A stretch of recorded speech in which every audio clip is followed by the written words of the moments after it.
293ኛ ቀናችን ነው። የእግዚአብሔርን ቃል መስከረም 1 ዘፍጥረት 1 ብለን ማንበብ ከጀመርን እስከ ጳጉሜ 5 ራዕይ 22 ነው የምንሄደው። ዛሬ የደረስንበት ክፍል ማቴዎስ ወንጌል ከምዕራፍ 25 እስከ 28 እስከ መጨረሻው ድረስ ነው። አብረን እናንብብ። በጌታ በኢየሱስ ስም አነባለሁ። የማቴዎስ ወንጌል ምዕራፍ 25። በዚያን ጊዜ መንግስተ ሰማያት መብራታቸውን ይዘው ሙሽራውን ሊቀበሉ የወጡ 10 ቆነጃጅትን ትመስላለች። ከእነርሱም 5ቱ ሰነፎች 5ቱም ልባሞች ነበሩ። ሰነፎቹ መብራታቸውን ይዘው ከእነርሱ ጋር ዘይት አልያዙምና፣ ልባሞቹ ግን ከመብራታቸው ጋር በማሰሯቸው ዘይት ያዙ። ሙሽራውን በዘገየ ጊዜ ሁሉ እንቅልፍ አላቸውና ተኙ። እኩል ሌሊትም ሲሆን እነሆ ሙሽራው ይመጣል፣ ትቀበሉት ዘንድ ውጡ የሚል ውካታ ሆነ። በዚያን ጊዜ እነዛ ቆነጃጅት ሁሉ ተነሱና መብራታቸውን አዘጋጁ። ሰነፎቹም ልባሞቹን መብራታችን ሊጠፋብን ነው፣ ከዘይታችሁ ስጡን አሏቸው። ልባሞቹ ግን መልሰው ምናልባት ለእኛና ለእናንተ ባይበቃስ፣ ይልቅስ ወደሚሸጡት ሄዳችሁ ለራሳችሁ ግዙ አሏቸው።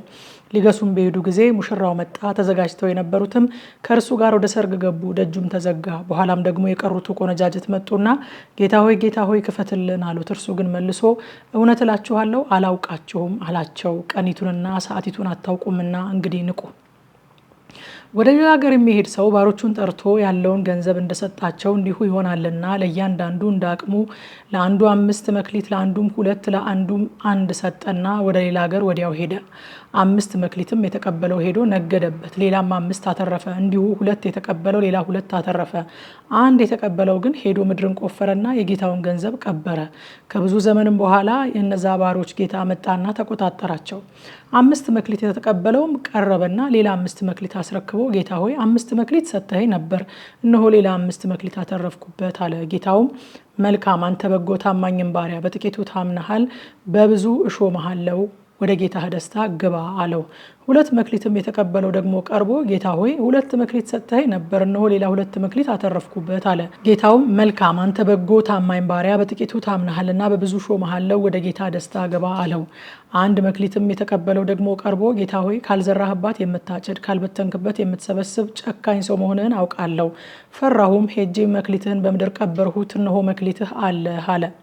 ጌታውን መልሶ እንዲህ አለው፣ አንተ ክፉና ሀኬተኛ ባሪያ፣ ካልዘራሁባት እንዳጭድ ካልበተንኩባት እንድሰበስብ ታውቃለህን? ስለዚህ ገንዘቤን ለለዋጮች አደራ ልትሰጠው በተገባህ ነበር። እኔም መጥቼ ያለኝን ከትርፉ ጋር ወስደው ነበር።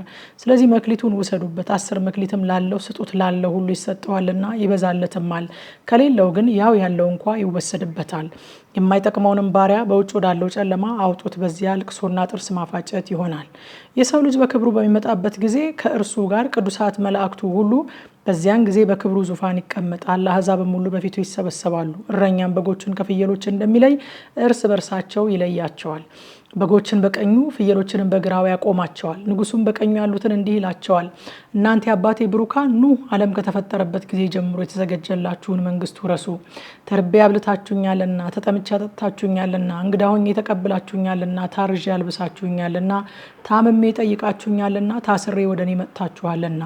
ጻድቃን መልሰው ይሉታል፣ ጌታ ሆይ ተርበህ አይተንህ መቼ ያበላንህ? ወይስ ተጠምተህ አይተን መቼ አጠጣንህ? እንግዳ ሆነህ አይተን መቼ ተቀበልንህ?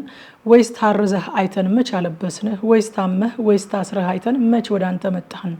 ንጉሱም መልሶ እውነት እላችኋለሁ ከሁሉ ለሚያንሱ ከነዚህ ወንድሞቼ ለአንዱ እንኳ ስላደረጋችሁት ለእኔ ያደረጋችሁት ይላቸዋል። በዚያን ጊዜ በግራው ያሉትን ደግሞ ይላቸዋል፣ እናንተ ርጉማን ለሰይጣንና ለመላእክቱ ወደተዘጋጀ ወደ ዘላለም እሳት ከእኔ ሂዱ።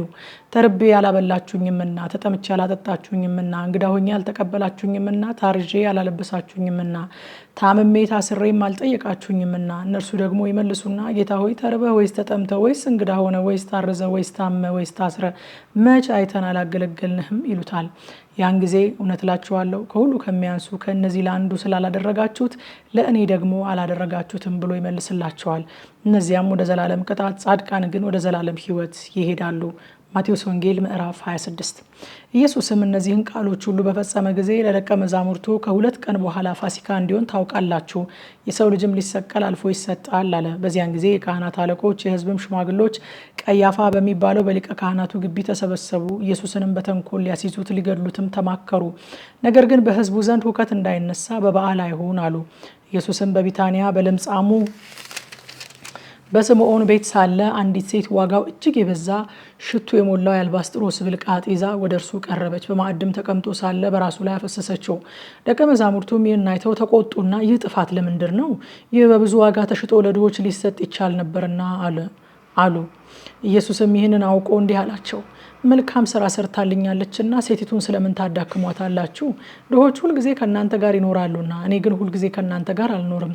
እርሷ ይህን ሽቱ በሰውነቴ ላይ አፍስሳ ለመቃብር ያደረገችው፣ እውነት እላችኋለሁ ይህ ወንጌል በዓለም ሁሉ በማናቸውም ስፍራ በሚሰበክበት እርሷ ያደረገችው ደግሞ ለእርሷ መታሰቢያ እንዲሆን ይነገራል። በዚያን ጊዜ የአስቆሮቱ ይሁዳ የሚባለው ከ12ቱ አንዱ ወደ ካህናት አለቆች ሄዶ ምን ልትሰጡኝ ትወዳላችሁ? እኔም አሳልፌ እሰጣችኋለሁ። እነርሱም 30 ብር መዘኑለት። ከዚያችም ሰዓት ጀምሮ አሳልፎ ሊሰጠው ምቹ ጊዜ ይሻ ነበር። በቂጣው በዓል በመጀመሪያ ቀን ደቀ መዛሙርቱ ወደ ኢየሱስ ቀርበው ፋሲካን ትበላ ዘንድ ወዴት ልናሰናዳልህ ትወዳለህ? አሉት። እርሱም ወደ ከተማ ከእገሌ ዘንድ ሄዳችሁ መምህር ጊዜ ቀርቧል፣ ከደቀ መዛሙርቴ ጋር ከአንተ ዘንድ ፋሲካን አደርጋለሁ ይላል በሉት አለ። ደቀ መዛሙርቱም ኢየሱስ እንዳዘዛቸው አደረጉ፣ ፋሲካንም አሰናዱ። በመሸም ጊዜ ከ12ቱ ደቀ መዛሙርት ጋር በማዕድ ተቀመጠ። ሲበሉም እውነት እላችኋለሁ ከእናንተ አንዱ እኔን አሳልፎ ይሰጣል አለ። እጅግም አዝነው እያንዳንዱ ጌታ ሆይ እኔ ሆንን ይሉት ጀመር። እርሱም መልሶ ከእኔ ጋር እጁን በወጭቱ ያጠለቀ እኔን አሳልፎ የሚሰጥ እርሱ ነው። የሰው ልጅስ ስለ እርሱ እንደተጻፈ ይሄዳል። ነገር ግን የሰው ልጅ አልፎ ለሚሰጥበት ለዚያ ሰው ወዮለት፣ ያ ሰው ባልተወለደ ይሻለው ነበር አለ። አሳልፎ የሚሰጠው ይሁዳም መልሶ መምህር ሆይ እኔ ሆንን አለ። አንተ አልህ አለው። ሲበሉም ኢየሱስ እንጀራ አንስቶ ባረከ፣ ቆርሶም ለደቀ መዛሙርቱ ሰጠና እንካችሁ ብሉ፣ ይህ ሥጋዬ ነው አለ። ጽዋንም አንስቶ አመስግኖ ሰጣቸው፣ እንዲህም አለ፣ ሁላችሁ ከእርሱ ጠጡ፣ ስለ ብዙዎች ለኃጢአት ይቅርታ የሚፈስ የአዲስ ኪዳን ደሜ ይህ ነው። ነገር ግን እላችኋለሁ በአባቴ መንግስት ከእናንተ ጋር ከዚህ ከወይን ፍሬ አዲሱን እስከምጠጣበት እስከዚያን ቀን ድረስ ከዛሬ ጀምሬ አልጠጣውም። መዝሙርም ከዘመሩ በኋላ ወደ ደብረ ዘይት ወጡ። በዚያን ጊዜ ኢየሱስ በዚች ሌሊት ሁላችሁ በእኔ ትሰናከላላችሁ፣ እረኛውን እመታለሁ፣ የመንጋውን በጎች ይበተናሉ የሚል ተጽፏልና፣ ከተነሳው በኋላ ግን ወደ ገሊላ እቀድማችኋለሁ አላቸው። ጴጥሮስም መልሶ ሁሉም ባንተ ቢሰናከሉ እኔ ከቶ አልሰናከልም አለው። ኢየሱስ እውነት እልሃለሁ በዚች ሌሊት ዶሮ ሳይጮህ 3 ጊዜ ትክደኛለህ አለው። ጴጥሮስም ከአንተ ጋር መሞት እንኳ የሚያስፈልገኝ ቢሆን ከቶ አልክድህም አለው። ደቀ መዛሙርቱ ሁሉ ደግሞ እንደዚሁ አሉ። በዚያን ጊዜ ኢየሱስ ከእነርሱ ጋር ጌቴሰማኒ ወደምትባል ስፍራ መጣ። ደቀ መዛሙርቱንም ወደዚያ ሄጄ ስጸልይ ሳለ በዚህ ተቀመጡ አላቸው። ጴጥሮስም ሁለቱንም የዘብዴዎስን ልጆች ወስዶ ሊያዝን ሊተክዝም ጀመር። ነፍሴ እስከ ሞት ድረስ እጅግ አዘነች፣ በዚህ ቆዩ ከኔም ጋር ትጉ አላቸው። ጥቂትም ወደፊት እልፍ ብሎ በፊቱ ወደቀና ሲጸልይ አባቴ ቢቻልስ ይህች ጽዋ ከኔ ትለፍ፣ ነገር ግን አንተ እንደምትወድ ይሁን እንጂ እኔ እንደምወድ አይሁን አለ። ወደ ደቀ መዛሙርቱ መጣ። ተኝተውም አገኛቸውና ጴጥሮስን እንዲሁ ከኔ ጋር አንዲት ሰዓት እንኳ ልትተጉ አልቻላችሁምን? ወደ ፈተና እንዳትገቡ ትጉና ጸልዩ። መንፈስስ ተዘጋጅታለች፣ ስጋ ግን ደካማ ነው አለው። ደግሞ ሁለተኛ ሄዶ ጸለየና አባቴ ይህቺ ጽዋ ሳልጠጣት ታልፍ ዘንድ የማይቻል እንደሆነ ፈቃድህ ትሁን አለ። ደግሞ መጥቶ ዓይኖቻቸው በእንቅልፍ ከብደው ነበርና ተኝተው አገኛቸው። ደግሞም ትቷቸው ሄደ። ሶስተኛም ያንኑ ቃል ደግሞ ጸለየ። ከዚያ ወዲያ ወደ ደቀ መዛሙርቱ መጥቶ እንግዲህ ተኙ እረፉም፣ እነሆ ሰዓቲቱ ቀርባለች፣ የሰው ልጅም ከኃጢአተኞች እጅ አልፎ ይሰጣል፣ ተነሱ እንሂድ፣ እነሆ አሳልፎ የሚሰጠኝ ቀርቧል አላቸው። ይህንንም ገና ሲናገር እነሆ ከ12ቱ አንዱ ይሁዳ መጣ። ከእርሱም ጋር ብዙ ሕዝብ ሰይፍና ጎመድ ይዘው ከካህናት አለቆችና ከሕዝቡ ሽማግሌዎች ዘንድ መጡ። አሳልፎ የሚሰጠውም የምስመው እርሱ ነው፣ ያዙት ብሎ ምልክት ሰጥቷቸው ነበር። ወዲያውም ወደ ኢየሱስ ቀረበና መምህር ሆይ ሰላም ላንተ ይሁን ብሎ ሳመው። ኢየሱስም ወዳጄ ሆይ ለምን ነገር መጣህ አለው። በዚያን ጊዜ ቀረቡ፣ እጃቸውንም በኢየሱስ ላይ ጭነው ያዙት። እነሆም ከኢየሱስ ጋር ከነበሩት አንዱ እጁን ዘርግቶ ሰይፉን መዘዘና የሊቀ ካህናቱን ባሪያ መጥቶ ጆሮውን ቆረጠው። በዚያን ጊዜ ኢየሱስ እንዲህ አለው፣ ሰይፍ የሚያነሱ ሁሉ በሰይፍ ይጠፋሉና ሰይፍህን ወደ ስፍራው መልስ። ወይስ አባቴን እንድለምን እርሱም አሁን ከ12 ጭፍሮች የሚበዙ መላእክትን እንዲሰድልኝ የማይቻል ይመስልሃልን? እንግዲህ ከሆነስ እንደዚህ ሊሆን ይገባል የሚሉ መጽሐፍት እንዴት ይፈጸማሉ? በዚያን ሰዓት ኢየሱስ ለሕዝቡ ወንበዴን እንደምትይዙ ሰይፍና ጎመድ ይዛችሁ ልትይዙኝ ወጣችሁን? በመቅደስ ዕለት ዕለት እያስተማርኩ ከእናንተ ጋር ስቀመጥ ሳለሁ አልያዛችሁኝም። ነገር ግን ይህ ሁሉ የሆነው የነቢያት መጽሐፍ ይፈጸሙ ዘንድ ነው አለ። በዚያን ጊዜ ደቀ መዛሙርቱ ሁሉ ትተውት ሸሹ። ኢየሱስን የያዙት ጻፎችና ሽማግሌዎች ወደ ተከማቹበት ወደ ሊቀ ካህናቱ ወደ ቀያፋ ወሰዱት። ጴጥሮስ ግን እስከ ሊቀ ካህናቱ ግቢ ድረስ ሩቅ ሆኖ ተከተለው። የነገሩንም ፍጻሜ ያይ ዘንድ ወደ ውስጥ ገብቶ ከሌሎቹ ጋር ተቀመጠ። የካህናት አለቆችና ሽማግሌዎችም ሸንጎውም ሁሉ እንዲገድሉት በኢየሱስ ላይ የሐሰት ምስክር ይፈልጉ ነበረ፣ አላገኙም። ብዙም የሐሰት ምስክሮች ምንም ቢቀርቡ አላገኙም። በኋላም 2 ቀርበው ይህ ሰው የእግዚአብሔርን ቤተ መቅደስ አፍርሼ በ3 ቀን ልሰራው እችላለሁ ብሏል አሉ።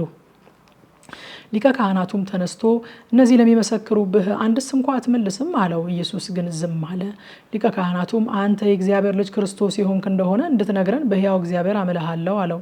ኢየሱስም አንተ አልህ፣ ነገር ግን እላችኋለሁ ከእንግዲህ ወዲህ የሰው ልጅ በኃይል ቀኝ ሲቀመጥ በሰማይም ደመና ሲመጣ ታያላችሁ አለው። በዚያን ጊዜ ሊቀ ካህናቱ ልብሱን ቀዶ ተሳድቧል። እንግዲህ ወዲህ ምስክሮች ስለምን ያስፈልገናል? እነሆ ስድቡን አሁን ሰምታችኋል፣ ምን ይመስላችኋል አለ። እነርሱም ሞት ይገባዋል ብለው መለሱ። በዚያን ጊዜ በፊቱ ተፉበት፣ ጎሰሙትም። ሌሎችም በጥፊ መተው ክርስቶስ ሆይ በጥፊ የመታህ ማን ነው? ትንቢት ተናገርልን አሉ።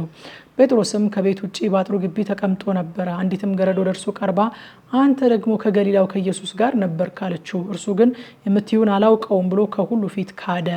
ወደ በሩም ሲወጣ ሌላይቱ አየችውና በዚህ ላሉት ይህ ደግሞ ከናዝሬቱ ከኢየሱስ ጋር ነበረ አለች። ዳግመኛም ሲምል ሰውየውን አላውቀውም ብሎ ካደ።